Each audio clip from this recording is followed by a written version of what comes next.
Welcome to Jaisai TNPSC academy. நம்ம இன்னைக்கு இந்த வீடியோவில் என்ன பார்க்க போகிறோன்னா, நவம்பர் 28ஆம் தேதியிலிருந்து 30ஆம் தேதி வரைக்குமான கரண்ட் அஃபேர்ஸ் தான் பார்க்க போகிறோம். வீடியோக்குள்ளே போகிறதுக்கு முன்னாடி நீங்கள் இன்னும் நம்ம சேனலை சப்ஸ்கிரைப் பண்ணலைன்னா ஸ்க்ரீனில் தெரிகிற சப்ஸ்கிரைப் பட்டன் கிளிக் பண்ணி பக்கத்தில் தெரிகிற பெல் ஐக்கான் கிளிக் பண்ணிவிட்டு ஆல் நோட்டிஃபிகேஷன் கிளிக் பண்ணி வச்சுக்கோங்க. அப்போ தான் நான் எப்போ வீடியோ போட்டாலும் உங்களுக்கு நோட்டிஃபிகேஷன் வரும்.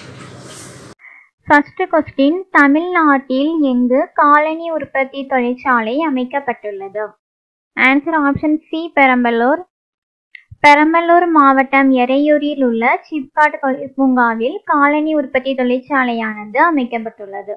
இது கோத்தாரி ஃபீனிக்ஸ் நிறுவனம் சார்பில் ரூபாய் 400 கோடி முதலீட்டில் கட்டப்பட்டுள்ளது. நெக்ஸ்ட் கொஸ்டின், நியூசிலாந்து நாட்டின் 42வது பிரதமராக பதவியேற்றுள்ளவர் யார்? Answer option D, Christopher Luxon. New Zealand நாட்டின் பிரதமராக கிறிஸ்டோபர் லக்சன் அவர்கள் பதவியேற்றிருக்காங்க. இவர் அந்த நாட்டின் 42வது பிரதமராக பதவியேற்றிருக்காரு.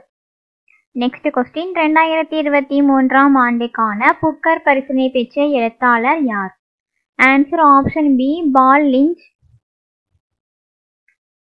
2023ஆம் ஆண்டுக்கான புக்கர் பரிசினை அயர்லாந்து எழுத்தாளர் பால் லிஞ்சுவின் ப்ரோஃபெட் சாங் என்ற நாவலுக்கு வென்றிருக்காரு. இந்த விருதானது பார்த்தீங்கன்னா, இந்த புக்கர் விருது உலகில் எந்த நாட்டை சேர்ந்தவரும் ஆங்கிலத்தில் எழுதி பிரிட்டன் மற்றும் அயர்லாந்தில் வெளியிடப்படக்கூடிய நாவலுக்கு இந்த பரிசு வழங்கப்படுகிறது. மேலும் அயர்லாந்தின் தலைநகர் டப்ளினை கதைக்களமாக கொண்டு எழுதப்பட்ட இந்த நாவலானது பார்த்தீங்கன்னா, சர்வாதிகாரம் மற்றும் போரால் பாதிக்கப்படும் அயர்லாந்தில் தனது குடும்பத்தை காப்பாற்ற போராடக்கூடிய பெண்ணின் கதையை விவரிக்கிறது. அதாவது இந்த ப்ரோஃபெட் சாங் அப்படிங்கிற நாவல். கடந்த ஆண்டு இந்த விருதினை பெற்றவங்க யாருன்னு பார்த்தீங்கன்னா, 2022ஆம் ஆண்டுக்கான புக்கர் பரிசினை இலங்கை எழுத்தாளரான ஷெஹான் கருணாதிலக அவங்க வென்றிருக்காங்க. நெக்ஸ்ட் கொஸ்டின், 2021 மற்றும் 2022ஆம் ஆண்டுகளுக்கான கரிகால் சோழன் விருதுக்கு எத்தனை பேர் தேர்வு செய்யப்பட்டுள்ளனர்? Answer option D, 6. Thanjavur Tamil பல்கலைக்கழகத்தின் 2021 மற்றும் 2022ஆம் ஆண்டுகளுக்கான கரிகால் சோழன் விருதுக்கு 6 பேர் தேர்வு செய்யப்பட்டுள்ளனர். இதில் 2021ஆம் ஆண்டுக்கான விருதாளர்கள் யாரெல்லாம் சொல்லி பார்த்தீங்கன்னா, இளந்தமிழன் சிறுகதைகள் அப்படிங்கிற நூலுக்காக இளந்தமிழன் அவருக்கும், அம்பரம் புதினத்துக்காக ரமா சுரேஷ், ஆதுர சாலை புதினத்துக்காக சிவ ஆரூரன் ஆகியோர் இந்த விருதை பெற்றிருக்காங்க. 2022ஆம் ஆண்டுக்கான விருதாளர்கள் யாரெல்லாம்னா, உள்ளங்கை கடவுளும் அஜந்தா பேரழகியும் அப்படிங்கிற கவிதை நூலுக்காக எம் கருணாகரன், துமாஷிக் சிறுகதை தொகுப்புக்காக பொன் சுந்தரராசு, பண்ணையில் ஒரு மிருகம் புதினத்துக்காக நோயல் நடேசன் ஆகியோர் இந்த விருதை பெற்றிருக்காங்க.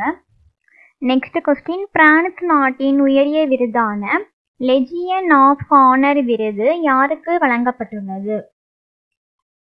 Answer option D, Lalithambika. Legion of Honour விருது, இந்த விருதானது பிரான்ஸ் பேரரசர் நெப்போலியன் போனபார்ட் 1802ஆம் ஆண்டு தோற்றுவித்திருக்காங்க. இந்த விருதானது பிரான்ஸ் நாட்டுக்காக மிகச்சிறந்த சேவை செய்பவர்களுக்கு வழங்கப்படுகிறது. மேலும் இது அந்த நாட்டின் மிக உயரிய விருதாகவும் கருதப்படுகிறது. அதன்படி 2023ஆம் ஆண்டுக்கான இந்த விருதானது இந்திய விண்வெளி ஆராய்ச்சி மையத்தின் மனித விண்கலன் திட்டத்தின் முன்னாள் இயக்குனர் VR லலிதாம்பிகா அவர்களுக்கு வழங்கப்பட்டுள்ளது. இவங்க பிரான்ஸ் மற்றும் இந்தியா இடையிலான விண்வெளித்துறை தொடர்பான கூட்டு நடவடிக்கைகளில் முக்கிய பங்காற்றியதற்காக இவருக்கு இந்த விருது வழங்கப்பட்டுள்ளது. இவங்க 2018ஆம் ஆண்டு இந்தியாவின் ககன்யான் திட்டத்துக்காக பிரான்சின் விண்வெளி நிறுவனத்துடன் இணைந்து பணியாற்றிருக்காங்க. நெக்ஸ்ட் கொஸ்டின், டேவிஸ் கோப்பை ஆடவர் டென்னிஸ் தொடரில் 47 ஆண்டுகளுக்கு பிறகு சாம்பியன் பட்டம் வென்ற அணி எது? ஆன்சர் ஆப்ஷன் சி, இத்தாலி அணி. டேவிஸ் கோப்பை ஆடவர் டென்னிஸ் தொடரானது ஸ்பெயினில் உள்ள மலாக்கா நகரில் நடைபெற்றது. இந்த போட்டியில் 47 ஆண்டுகளுக்கு பிறகு இத்தாலி அணியானது சாம்பியன் பட்டம் வென்றுள்ளது. இந்த போட்டியில் ஆஸ்திரேலிய அணி 2ஆம் இடம் பிடித்துள்ளது. நெக்ஸ்ட் கொஸ்டின், ஆடவருக்கான 13வது தேசிய சீனியர் ஹாக்கி சாம்பியன்ஷிப் போட்டியில் ஹரியானாவை வீழ்த்தி சாம்பியன் பட்டம் பெற்ற அணி எது? ஆன்சர் ஆப்ஷன் சி பஞ்சாப் அணி. 13வது தேசிய ஆடவர் ஹாக்கி சாம்பியன்ஷிப் போட்டி வந்து சென்னையில் நடைபெற்றது. இந்த போட்டியில் வந்து ஹரியானாவை வீழ்த்தி பஞ்சாப் அணி வந்து முதலிடம் பிடித்துள்ளது. இந்த பஞ்சாப் அணி வந்து இப்போ 4வது முறையாக முதலிடம் பிடித்துள்ளது. இதில் 2ஆம் இடத்தில் வந்து ஹரியானாவும் 3ஆம் இடத்தில் தமிழ்நாடு அணியும் இடம்பெற்றுள்ளது. நெக்ஸ்ட் கொஸ்டின், சிவப்பு கோள் தினம் எந்த நாளில் அனுசரிக்கப்படுகிறது? Answer option B November 28. Next question, பாலஸ்தீன மக்களுடனான சர்வதேச ஒற்றுமை தினம் எந்த நாளில் அனுசரிக்கப்படுகிறது? Answer option C November 29. Next question, சர்வதேச ஜாகுவார் தினம் எந்த நாளில் அனுசரிக்கப்படுகிறது? Answer option C November 29. Next question, ரசாயன போரால் பாதிக்கப்பட்ட அனைவரையும் நினைவு கூறும் தினம் எந்த நாளில் அனுசரிக்கப்படுகிறது? Answer option D November 30. அவ்வளோதான் ஃப்ரெண்ட்ஸ், நவம்பர் 28ஆம் தேதியிலிருந்து 30ஆம் தேதி வரைக்குமான கரண்ட் அஃபேர்ஸ் பார்த்து முடிச்சாச்சு. இந்த வீடியோ உங்களுக்கு யூஸ்ஃபுல்லாக இருந்துச்சுன்னா இந்த வீடியோக்கு லைக் பண்ணிக்கோங்க, உங்கள் ஃப்ரெண்ட்ஸுக்கு ஷேர் பண்ணிக்கோங்க. இதே மாதிரி டெய்லி கரண்ட் அஃபேர்ஸ்க்காக மறக்காமல் நம்ம சேனலை சப்ஸ்கிரைப் பண்ணுங்கள். தேங்க்யூ.